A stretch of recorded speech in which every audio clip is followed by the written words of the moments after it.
السلام علیکم ګرانو دوستانو، په دې هیله چې ټول به راته روغ او جوړ یاست. یو ځل د بیا هم ټولو افغانانو ته ډیر مبارک وي. د افغانستان 19 کلنې لوبډلې د سریلانکا 19 کلنې لوبډلې ته زبردسته په زړه پورې ماته ورکړه. یوه ډیره زبردسته بهترینه په زړه پورې لوبه ترسره شول. نو افغانستان په پایله کې بریا خپله کړه. بیا دې هم ټولو افغانانو ته ډیر مبارک وي. په نن لوبه کې کپتان نعمان شاه او بشیر احمد افغان ډیره زبردسته بهترینه لوبه نندارې ته وړاندې کړل. کپتان نعمان شاه 114 منډې جوړې کړې او بشیر احمد بیا 7 وکټې ترلاسه کړلې. دواړه لوبغاړي د کندهار لوبغاړي دي، ډیر زبردسته لوبغاړي دي، ډیر ښه وځلیدل.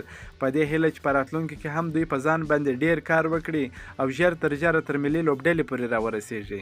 په نن لوبه کې افغان لوبغاړو ډیر زیات میس فیلډینګ او میس کیچونه ترسره کړه. که دوی دغه کیچونه نه وای میس کړي او میس فیلډینګ یې هم نه وای ترسره کړی، زه پوره باوري وم چې افغان لوبډلې به سریلانکا لوبډله په 200 منډو کې آوټ کړې وای. خو سریلانکا د دې څخه په ګټې اخیستنې 319 منډې جوړې کړې.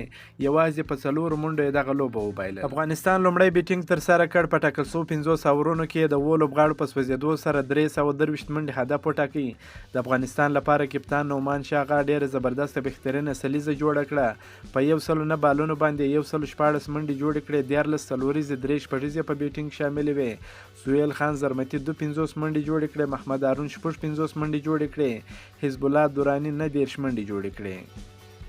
سریلانکا د 323 منډو هدف په تعقیب کې توپخانې پیل کړل. د لوبې په 49.3 اورونو کې د ټولو لوبغاړو په سوځېدو سره 319 منډې جوړې کړې. په 4 منډو یې دغه لوبه وبایلل.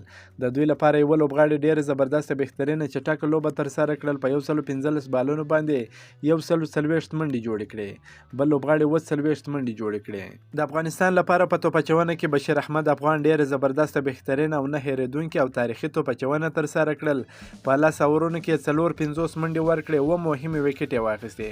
په تېرو لوبو کې هم دی ډېر ښه ځلیدلی و. په توپچونه کې ډېره زبردسته بهترینه توپچونه ترسره کړې وه.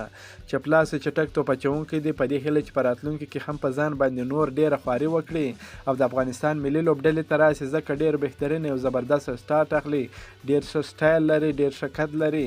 7 وکټې یې نن ترلاسه کړې. کامران وتک چې د امیر حمزه وتک ورور دی 2 وکټې ترلاسه کړې. نصیر حسن 1 وکټې ترلاسه کړل. افغانستان دغه لوبه په 4 منډو وګټل. که مو دا ویډیو خوښه شوې در سره لایک کړئ، د خپلو ملګرو سره هم شیر کړئ. د نور تازه معلوماتو لپاره هم زموږ سره اوسئ. تر بلې ویډیو پورې د الله په امان.